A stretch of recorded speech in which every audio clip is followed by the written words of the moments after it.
विजयनगर में रहने वाली शामली का अपने अपाहिज पति और 2 बच्चों के साथ गुजारा करना बहुत मुश्किल था।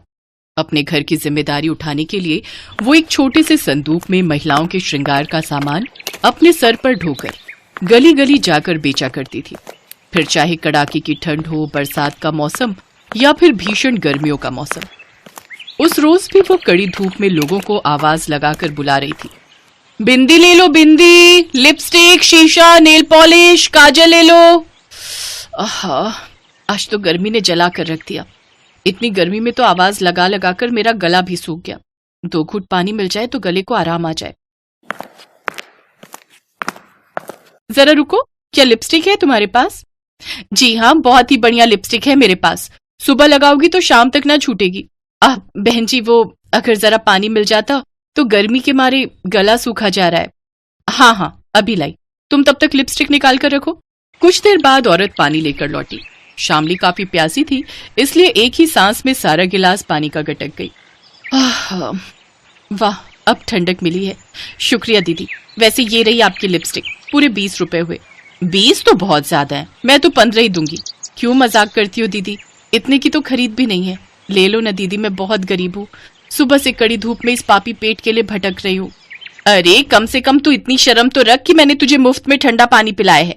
1 गिलास ठंडा पानी लेने बाजार जाएगी ना तो 5 रुपए से नीचे का गिलास नहीं मिलेगा। मैडम, मुझे पता होता कि आप पानी का भी मोल करेंगी तो मैं प्यासी रह जाती, लेकिन ये पानी नहीं पीती। चल जा यहाँ से, एहसान फरामोश कहेंगी। उस औरत ने शामली को वहां से भगा दिया। थकी हारी शामली घर पहुंची तो अपनी बेटी से बोली, रिया बेटी, 1 गिलास पानी तो दे दे। लेकिन माँ, घर में पानी तो है ही नहीं। नहीं है मतलब? आज पानी नहीं आया क्या? आया था माँ, लेकिन आपको पता तो है उस नल पर पानी की कितनी मारामारी रहती है। जब तक मेरा नंबर आया तब तक पानी जा चुका था। मैं कुएं से पानी निकालने गई तो उसमें भी थोड़ा सा पानी था, वो भी मिट्टी वाला, और उसमें मेंढक था वो अलग, इसलिए मैं नहीं लाई। अगले दिन शामली घर से ये सोचकर निकली कि आज अच्छी कमाई हो जाएगी, लेकिन रास्ते में चलते वक्त एक गाड़ी वाले ने उसे टक्कर मार दी और उसका सारा सामान नीचे गिर गया। सत्यानाश, मेरा सारा सामान खराब हो गया। माफ करना बहन जी, मुझसे गलती हो गई। तुम्हें कहीं चोट तो नहीं आई ना? शरीर की चोट तो एक बार इंसान झेल भी ले, लेकिन किस्मत की चोट कैसे झेले? मेरा सारा सामान गिरकर टूट गया। पिछले 3 दिन से कमाई नहीं हुई। सारा दिन धूप में चल चल कर छाले पड़ गए पैर में। अब ऊपर से नुकसान हो गया वो अलग। सुनकर दुख हुआ बहन। वैसे अगर तुम बुरा ना मानो तो तुम मेरे यहाँ काम कर सकती हो। कैसा काम साहब? दरअसल मेरी पत्नी को मरे हुए कई साल बीत गए। घर में जवान बेटी है, बिन माँ की बच्ची थी, इसलिए उसे ज्यादा लाड़ प्यार से पाला, लेकिन इन सब में वो काफी बिगड़ गई है। तुम्हें मेरे घर के कुछ काम करते हुए मेरी बेटी को सुधारने की कोशिश करनी है और तनख्वाह के तौर पर 20,000 महीना दूंगा। 20,000 का नाम सुनते ही शामली की आंखें चमक उठी और वो झट से इस काम के लिए मान गई। मदन लाल ने उसे अपना पता दिया। कल से इस पते पर काम पर आ जाना। अगले दिन से शामली मदन लाल सेठ के यहाँ काम पर जाने लगी। उसकी इकलौती बेटी परिणीति बड़ी ही बदतमीज लड़की थी। सेठ ने उसे शामली से मिलवाया। कुछ देर बाद सेठ काम पर चला गया। तब परिणीति शामली से बोली, जो भी तुम्हारा नाम है, मैं नहाने जा रही हूँ, तो पीछे से मेरा कोई भी सामान टच मत करना, समझी? और तब तक मेरा ब्रेकफास्ट बना दो।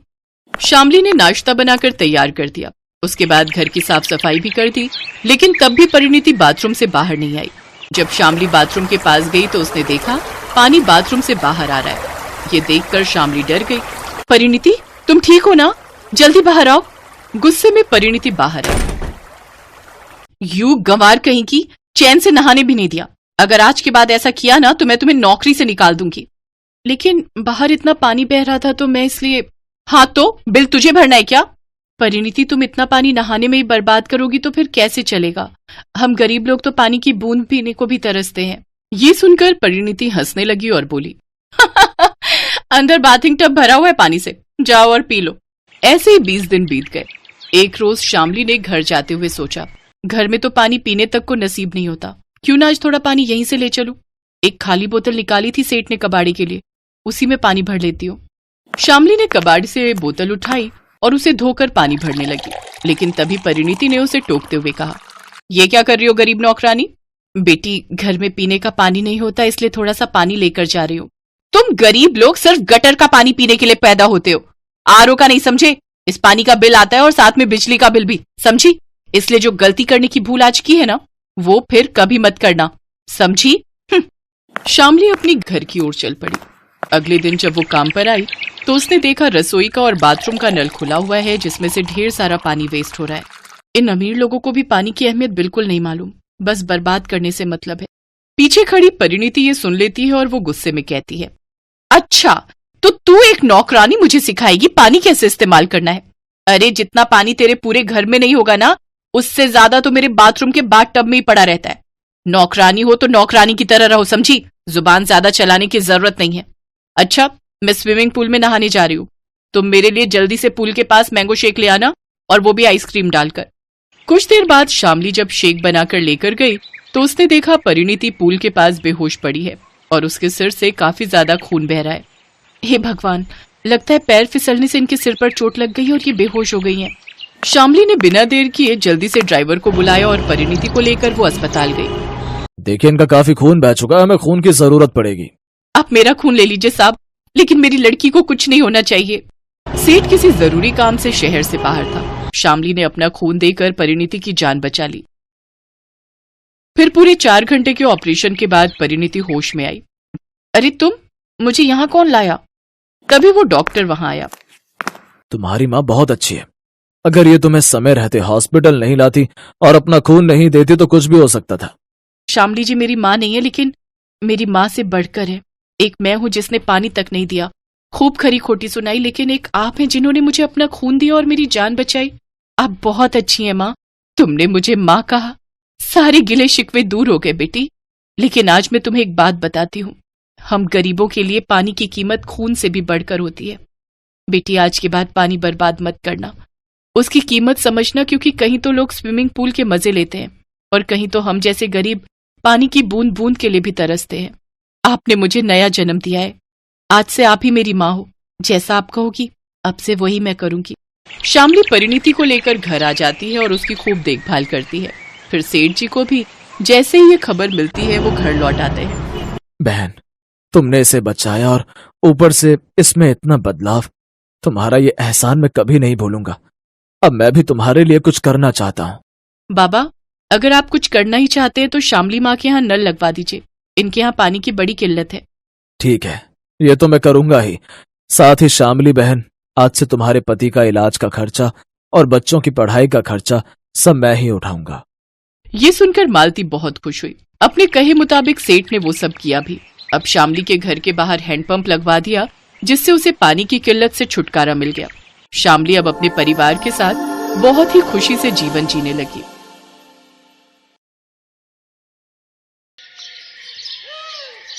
भयंकर गर्मी और तपती दोपहर में महेश कई दिनों से मजदूरी का काम कर रहा था। अचानक एक दिन, अरे भाइयों, देखो महेश चक्कर खाकर गिर गया है, इसे उठाओ और छांव में ले चलो।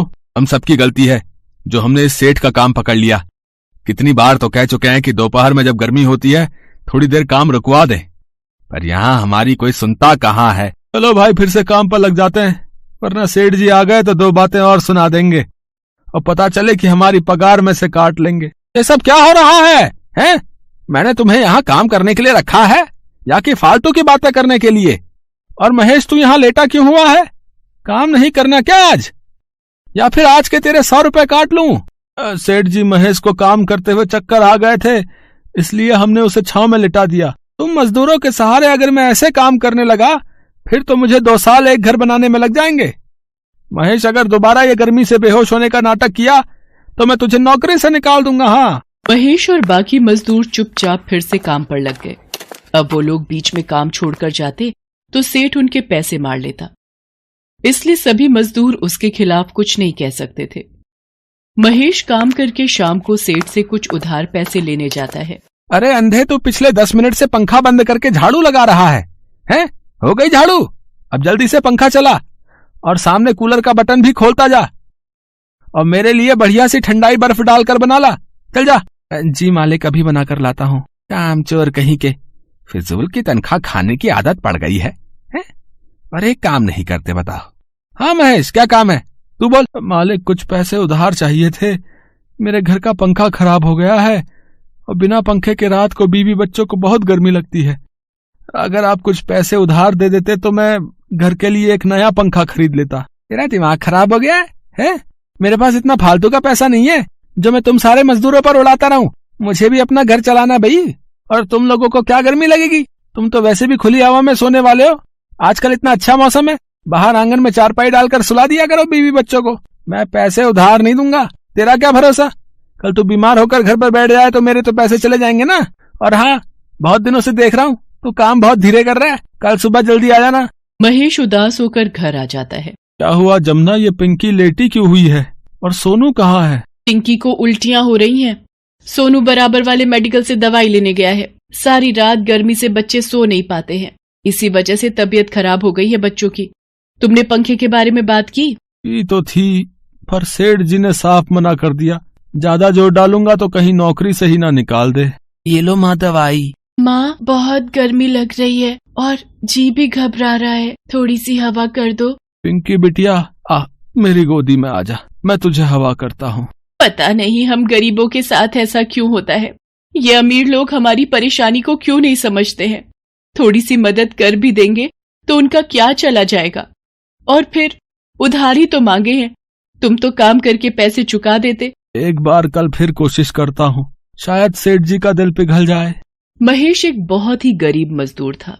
छोटे से कमरे का किराया, रोजाना की रोटी सब्जी। भला 200 रुपए रोजाना कमाने वाला एक गरीब महेश नया पंखा कहाँ से खरीदता। महेश ने सोचा कि वो दोबारा एक बार कोशिश करके देखेगा। महेश और सारे मजदूर काम में लगे हुए थे। बहुत देर से सेठ का कहीं पता नहीं था। क्या बात है महेश, आज तो सेठ जी कहीं नजर नहीं आ रहे, तभी माहौल में शांति है। सही कह रहा भैया, नहीं तो अब तक 10 बार आकर हमें टोक चुके होते। हो सकता है गोदाम में बैठे होंगे और पंखे और कूलर की ठंडी हवा खा रहे होंगे। क्या करूं, क्या सेठ जी से दोबारा पंखे के लिए पैसे मांगू? एक बार बात करके देखता हूँ। अब तो शाम होने वाली है, सेठ जी यहाँ तो आए नहीं है। मैं खुद ही गोदाम पर चला जाता हूँ। महेश गोदाम पर पहुंचता है तो उसे वहां पर सेठ जी दिखाई नहीं देते। तभी उसे सेठ जी के कराहने की आवाज आती है। अरे, ये आवाज तो बेसमेंट से आ रही है। यहाँ तो बहुत अंधेरा है। अरे सेठ जी, ये सब कैसे हुआ? आप यहाँ बेसमेंट में?